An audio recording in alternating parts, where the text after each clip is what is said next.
درود گایز، قبل از هر چیزی لایک، سابسکرایب، فالو، زنگوله رو بزنید تا از ویدیوها لذت ببرید و از آپدیت بازی هات و زیبای موبایل لجندز بنگ بنگ با خبر شوید. راستی اگه که نه حتما از ویدیو ما خوشتون میاد، فقط فراموش نشه ما رو به دوستان خود معرفی کنید و ویدیوهای ما رو براشون به اشتراک بگذارید. دمتون گرم.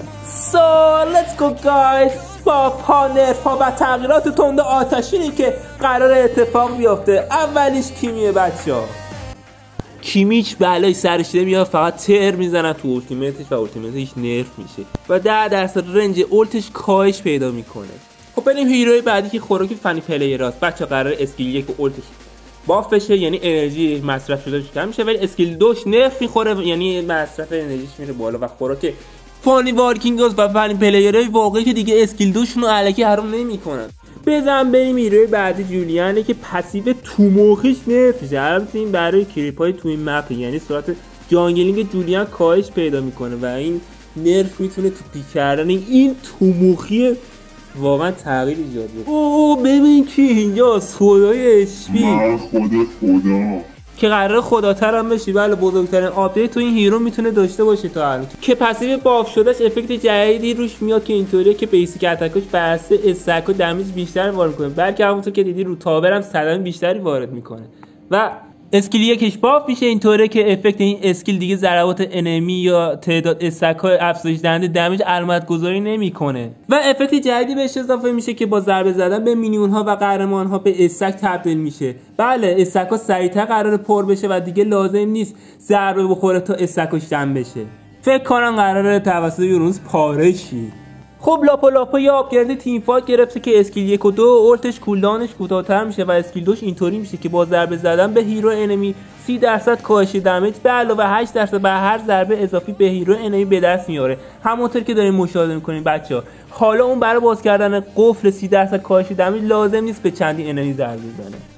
نکس میناتور که رشد هایبرید دیفنس یعنی فیزیکال دیفنس و ماجیک دیفنس این هیرو حالا بهتر شده که با ادامه مسابقه او رو سخت‌تر میکنه که این باعث میشه که کشتنش سخت‌تر بشه. جاهد دیگه پسیوش رو کریپا کار نمیکنه. بله پسیوش حالا فقط برای هیرو هاست که خب معلومه دیگه سرعت جانگلی کند میکنه و دیگه برای جانگل رفتن اصلا مناسب نیست. نوبتی هم که باشه نوبت ناتانه که فقط کولدان اسکیل یکش در مراحل بعدی کم شده، همین باعث میشه که پسیوش رو سریعتر پر بکنه و شانس بیشتر داشته باشه. نیمار جونیور یا هم برونای خودمون که کریت استک کردن برونا آسان‌تر میشه. هر استک حالا شانس کریت بیشتری داره و مکس استک از 10 تا به 70 تبدیل میشه. راستی مصرف ماناش هم کاهش پیدا میکنه. ایکسیا حالا با پسیوش انمی‌ها رو بیشتر اسلام میکنه و اسپید موومنت بیشتری از اسکیل یکش به دست میاره و تغییر کردن انمی با این هیرو ایزی میشه.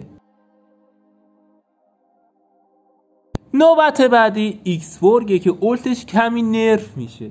لوی هنگام استفاده کردن از اولتش شو میشه تو مپ، اما مقصدش هاید میمونه. اسکیل 4 چیپ دیگه ثانیه دیلی داره و موقعیتش برای 1 ثانیه در مپ معلوم میشه.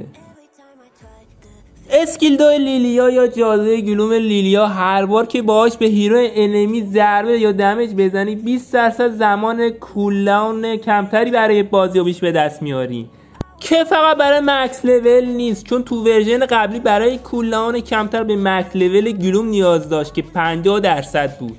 از الان تا زمانی که به یه هیرو صدمه میزنی در هر سطح لولی کاهش کولداون انجام خواهد شد و میتونه یکی از بزرگترین باف برای لیلیا باشه، چون اسکیلش بیشتر قابلیت اسپم شدن داره. خلاصه قرار دهنمون رو سرویس کنه. بزن بریم سراغ امبلما. کلینگ اسپری پیشرفت زیادی کرده، کولداون سریعتر و راحت‌تر فعال میشه. وپنز مستر آسیب بیشتر میده در حالی که کریت دمیج فیتال کم میشه. جدا از امبلمای تغییر کوچیک هم خواهیم داشت. بله اسکیل ویژن مخصوصا برای بوش ها. قبلا برخی اسکیل ها مثل اسکیل 2 سلنا یا گردباد ول میتونست کل داخل بوش رو آشکار کنه حتی اگه به چیزی برخورد نکرده باشه. الان دیگه فقط اسکیل هایی با احضار مثل چتر کاگورو یا اسکیل 1 شات هنوز هم میتونه بوش رو کامل آشکار کنه. برای هر چیزی دیگه فقط انمی هایی که واقعا ضربه زنی آشکار خواهند شد، نه تمام منطقه بوش. اسکیل 2 لوی، 2 بارات، یک ایوی، 2 ژاویر و اسکیل 1 جو و حتی پسیو کالیا. در اینجا یه مثالی هست، سلنا اسکیل 2 شو به سمت بوش پرتاب میکنه، انمی دمیج نخور، نو ویژن، اما اگه به کسی بخوره فقط اونا رو میبینی. با این آپدیت جدید جاتون دیگه تو بوش امن‌تره، اما اگه ضربه بخوری هنوزم در معرض دید خواهید بود. با این آپدیت جالب و شاید هم مسخره همه بخواد تو بوش کم بکنن و پس حواستون دیگه به بوش های مپ باشه. بدرود دوستان، اگه از این ویدیو خوشتون اومد اون لایک و دکمه لامصب سابسکرایب و فالو زنگوله رو بزنید، کامنت هم فراموش نشه، ما به حمایت شما نیاز داریم. مخلص همتونم. پیس.